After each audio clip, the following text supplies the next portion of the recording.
अब शेख हसीना का जो डेस्परेशन है वो डेस्परेशन ये है कि आज उनको सुनेगा कौन।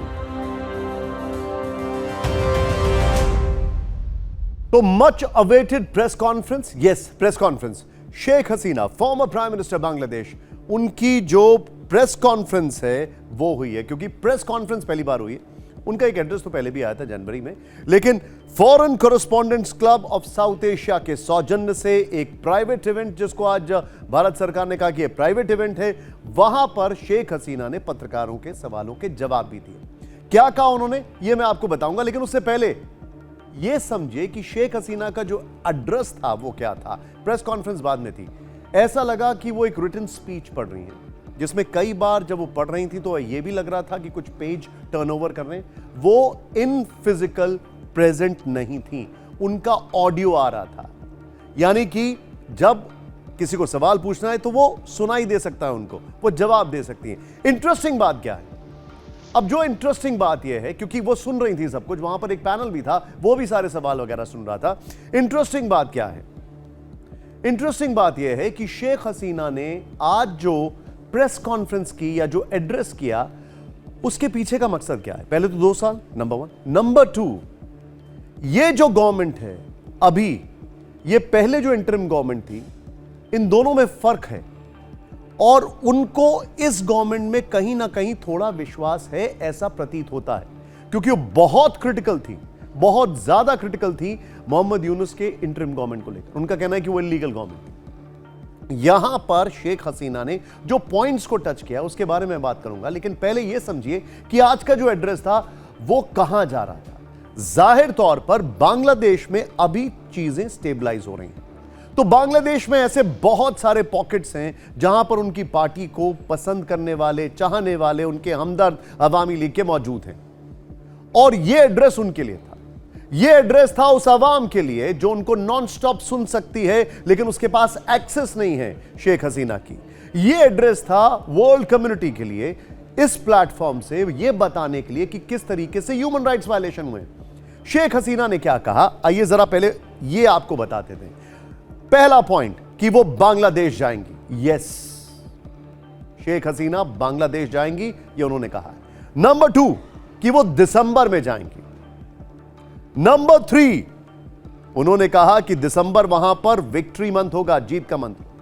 नंबर 4 उन्होंने कहा मैं जानती हूं कि मुझे हिरासत में लिया जा सकता है, शी सेड दैट। उन्होंने कहा कि मैं जानती हूं मुझे जेल भेजा जा सकता है, लेकिन मैं जाऊंगी। नंबर 5 उन्होंने कहा है अवामी लीग के ऊपर बैन हटना चाहिए। नंबर 6 वो निजामुद्दीन की दरगाह जाना चाहती हैं। नंबर 7 वो भारत सरकार को और भारत को लेकर बहुत ज्यादा इमोशनल हुई।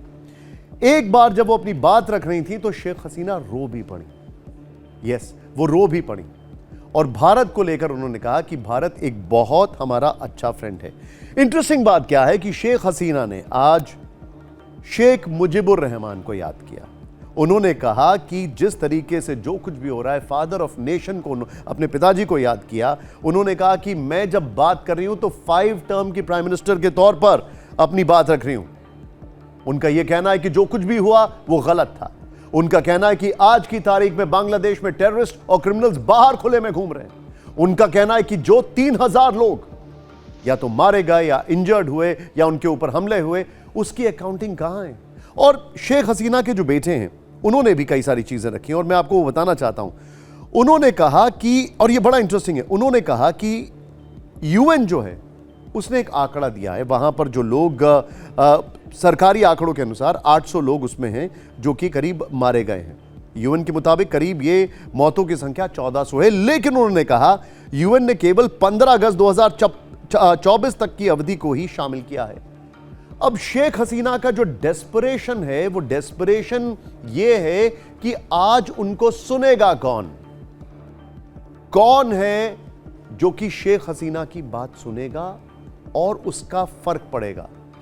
अब देखिए धीरे धीरे चीजें चेंज होती हैं। शेख हसीना ने एक एड्रेस किया और वो एड्रेस करने के बाद उन्होंने जो मैसेजिंग है वो ओवरऑल मैसेजिंग क्या है, वो ओवरऑल मैसेजिंग ये है कि मुझे गलत तरीके से हटाया गया, वहां पे गैर कानूनी इंटरिम गवर्नमेंट है, गवर्नमेंट आई और अब तो खैर वहां पर इलेक्टेड गवर्नमेंट है, फिर वहां पर अभी भी टेररिस्ट और जो क्रिमिनल्स हैं वो खुले में घूम रहे हैं। उनका यह कहना है कि मैं सब के बावजूद बांग्लादेश से इतना प्यार करती हूं, मुझे पता है कि मुझे जेल कर दिया जाएगा, मुझे पता है कि मेरी जान को खतरा है, मुझे पता है कि मैं जाऊंगी और तुरंत मुझे हिरासत में ले लिया जाएगा, उसके बावजूद भी मैं जाने के लिए तैयार हूं क्योंकि मैं बांग्लादेश की बेटी हूं। उन्होंने कहा कि लोग भूल गए उनके पिता के बलिदान को, ऐसा नहीं है, लेकिन कुछ लोग कोशिश कर रहे हैं कि उस हिस्ट्री को इरेज कर दिया जाए। यहां पर भारत के इस प्राइवेट प्लेटफॉर्म के मंच से उन्होंने बातें की। इंटरेस्टिंग बात क्या है, बांग्लादेश की सरकार ने उनके मीडिया से यह कहा था कि किसी भी सूरत हाल में आप इसको कवर ना करें या इसको पब्लिश ना करें, लेकिन आज जब foreign constitutions club south Asia की तरफ से यह इवेंट होस्ट किया गया, तब पूरी दुनिया के जर्नलिस्ट वहां पर थे। एंड आई रिइटरेट, पहले का जो पार्ट था वो एक स्पीच के तौर पर था, उन्होंने सब चीजें बताई, जनवरी में भी उनका एक एड्रेस आया था, लेकिन इसमें फर्क था। इसमें फर्क यह था, जनवरी में इंटरिम गवर्नमेंट थी वहां पर, जिसको वो इलीगल क्रिमिनल इंटरिम गवर्नमेंट कहती है, और अब वहां पर एक इलेक्टेड गवर्नमेंट। इस सब के बीच में हमें यह भी समझना चाहिए कि बांग्लादेश बार बार, आज भी उन्होंने रिट्रेट किया कि हम भारत के साथ अपने संबंध खराब नहीं करना चाहते। बांग्लादेश को अच्छी तरीके से पता है कि ग्लोबल साउथ में भारत की कितनी स्ट्रांग पोजीशन है, और वो कहते हैं ना कि too much water has phloem under the bridge, वही हो रहा है। जिस तरीके से हालात बदल रहे हैं पिछले कुछ महीनों के अंदर से, दुनिया में अनिश्चितता है, उसके बाद भी भारत की तरफ बहुत सारे मुल्क देख रहे हैं। भारत ने अलग अलग कंट्रीज के साथ डील किए, चाहे वो यूरोपियन यूनियन हो, चाहे वो इंग्लैंड हो, चाहे वो ऑस्ट्रेलिया हो। इन सब के बीच में वो बांग्लादेश जो एक बहुत बड़ा इंडस्ट्रियल हब था, वो बांग्लादेश जिसको कहा जा रहा था कि ये एक ऑल्टरनेट टू चाइना है, बल्कि कहा यह जा रहा था it's becoming mini China for industries, वो बांग्लादेश एक डिस्ट्रॉय हो गया इंडस्ट्रियल हब के तौर पर। और ऐसे में उनके लिए सबसे ट्रस्टेड और रिलायबल पार्टनर भारत हो सकता है, यह वहां का स्टैंड है।